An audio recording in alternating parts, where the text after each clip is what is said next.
종교개혁의 사상적인 중심 주제는 첫째가 성경이 신앙과 행위의 표준이 된다고 하는 사실, 두 번째가 믿음으로 말미암아 의롭다함을 받는다고 하는 사실, 세 번째가 만인제사장, 여기에 대한 바른 이해가 종교개혁사를 이해하는 아주 중요한 구심점이라고 볼 수가 있습니다. 안녕하십니까. 정신대학교 신학대학원 명예교수 박용규입니다. 종교개혁사를 시작하면서 어떻게 하면 종교개혁사를 참 쉽게 이해할 수 있을까 라고 하는 것을 제가 그동안에 생각하고 또 정리했던 것을 여러분들과 같이 함께 나누기를 원합니다. 종교개혁사를 어떻게 이해할 것인가에 대해서 세 가지로 우리는 이 부분을 생각해 볼 필요가 있습니다. 먼저 시간의 범주, 두 번째로 종교개혁 운동이 어떻게 전개됐는지에 대한 지리적인 종교개혁에 대한 흐름, 세 번째로 종교개혁의 사상적인 중심 주제라고 볼 수 있습니다. 먼저 시간의 범주입니다. 어떤 한 사람이 태어나서 언제 죽었는지에 대해서는 참 중요합니다. 왜냐하면 그 사람의 태어나서 죽었던 이 시간을 연대기적으로 우리가 이해할 때 그 사람에 대해서 좀 더 잘 이해할 수 있기 때문에 그렇습니다.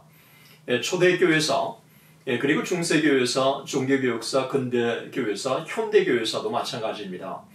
시간의 범주가 상당히 중요한 것이죠. 그렇다면 종교개혁의 시간의 범주는 언제일까요? 그것은 1517년 10월 31일 마틴 루터가 종교개혁의 포문을 열고 30년 전쟁이 끝나고 1648년 베스트팔리아 평화조약을 통해서 종교의 자유가 주어진 그때까지를 시간의 범주로 삼고 있습니다. 1517년부터 1648년까지 131년의 기간을 종교개혁사의 시간의 범주로 삼고 있다는 사실입니다. 종교개혁사를 우리가 잘 이해하는 접근 방법 중에 하나는 이 종교개혁이 지리적으로 어떻게 전개되었는지에 대한 이해입니다. 종교개혁은 대륙의 종교개혁, 그리고 영국과 스코틀랜드의 종교개혁, 그리고 급진 종교개혁, 그리고 캐토릭 안에 일어난 반종교개혁, 카운터 레포메이션에 대한 이해가 상당히 중요합니다. 대륙의 종교개혁은 마틴 루터에 의한 독일 종교개혁, 그리고 츠빙글리와 켈빈에 의한 스위스 종교개혁, 그리고 위구노들에 의한 프랑스 종교개혁, 그리고 네덜란드 종교개혁으로 대륙의 종교개혁을 나눌 수 있습니다. 그리고 영국의 종교개혁은 헨리 8세에 의해서 로마 캐토릭과 간절을 추구하면서 진행됐던 영국의 종교개혁, 그리고 존 낙스에 의해서 진행된 스코틀랜드 종교개혁을 그렇게 나눌 수가 있습니다.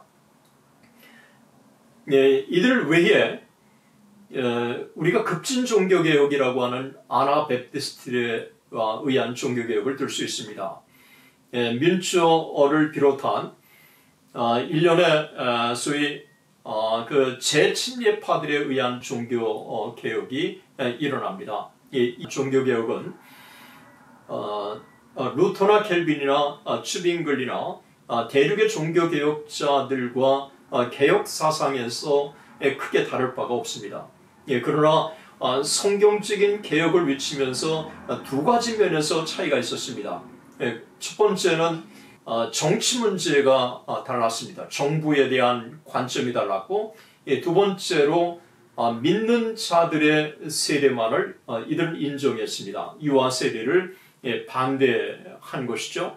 그래서 이들의 세례를 Believers Baptism, 믿는 자들의 세례라고 그렇게 보고 있습니다. 이들은 다시 세례를 받아야 한다고 주장하므로 재침례파라고 그렇게 알려진 것입니다.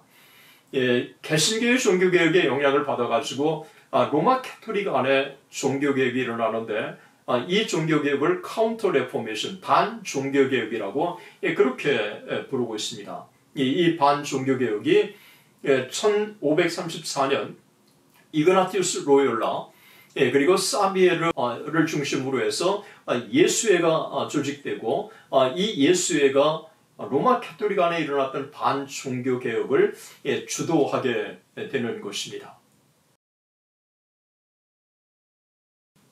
종교개혁이라고 했을 때 종교개혁이 일어나게 되는 아주 중요한 사상적인 원동력이 있습니다. 이 사상적인 원동력, 이것을 우리는 교리적인 재발견, 사상적인 일련의 혁명이라고 볼 수 있는 종교개혁자들이 내건 아주 중요한 중심 주제가 있습니다. 첫 번째가 성경이 신앙과 행위의 정황무한 표준이 된다고 하는 것이죠. 성경이 신앙과 행위의 표준으로 이들이 삼은 것입니다. 두 번째는 믿음으로 말미암아 의롭다함을 받는다고 하는 칭의론 사상입니다. 세 번째가 만인 제사장, 예수 그리스도의 이름으로 누구나 담대하게 하나님 앞에 갈 수 있다는 것이죠. 사제를 통한 소위 고해성사나 이런 것들을 거부한 것입니다. 직접 예수 그리스도의 이름으로 누구나 하나님 앞에 담대하게 나갈 수 있다는 것입니다. 이처럼 성경이 신앙과 행위의 유일한 표준이 된다고 하는 사실, 믿음으로 말미암아 의롭다함을 받는다고 하는 사실, 세 번째가 만인 제사장 원리, 이 세 가지가 종교개혁의 사상적인 중심 주제라고 볼 수 있습니다. 그래서 종교개혁사를 우리가 바르게 이해할 때 시간의 범주 1517년에서 1648년까지 그리고 지리적인 우리가 종교개혁의 흐름에 따라서 대륙의 종교개혁, 영국과 스코틀랜드의 종교개혁, 그리고 급진 종교개혁, 캐토릭 안에 있는 반종교개혁, 그리고 대륙의 종교개혁은 루터에 의한 독일 종교개혁, 쯔빙글리와 켈빈에 의한 스위스 종교개혁, 위그노들에 의한 프랑스 종교개혁, 그리고 네덜란드 종교개혁, 이렇게 종교개혁을 지리적으로 이해하고, 그리고 종교개혁의 사상적인 중심 주제는 첫째가 성경이 신앙과 행위의 표준이 된다고 하는 사실, 두 번째가 믿음으로 말미암아 의롭다함을 받는다고 하는 사실, 세 번째가 만인 제사장, 여기에 대한 바른 이해가 종교개혁사를 이해하는 아주 중요한 구심점이라고 볼 수가 있습니다. 대단히 감사합니다.